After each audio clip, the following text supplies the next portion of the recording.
In this section, we're going to start talking about quadratic functions. And with what we learned in the last section of the unit about linear functions, and what we learned in this section about quadratic functions, we'll be able to then move on and solve higher degree polynomials.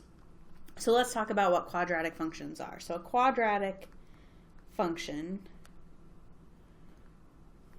is going to be one where we have an x squared term. So we'll be able to write it as f of x equals ax squared plus bx plus c, where a, b, and c are real numbers. So they're numbers, we call them the coefficients, and this is a quadratic function. So we can have an x squared term, an x term, and a constant term. Now, if you hear the words quadratic equation,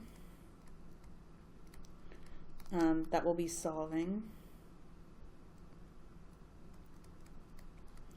Okay, that's going to look like ax squared plus bx plus c, and it's an equation, so it's going to have an equal sign equals. We can always set it equal to 0 by adding or subtracting something from both sides. Now, what do these graph as? You know, we had linear equations that graphed as lines. Quadratic functions are going to graph as parabolas.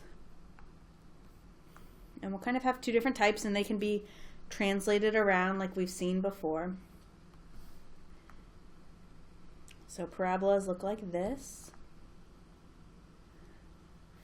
And so we'll either have a minimum like here, if it's kind of pointing up, or we'll have a maximum. And later we'll talk about how to find those. We'll always have what's called the axis of symmetry, and that will be a vertical line through our minimum or maximum. So that's the axis of symmetry.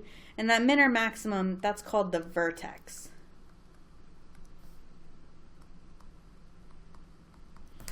Okay, now when we're solving it, or we're finding the zeros, remember we're finding the x-intercepts. So many times we'll have two x-intercepts. Sometimes we'll find that we'll have 0 or none, but many times we'll have 2.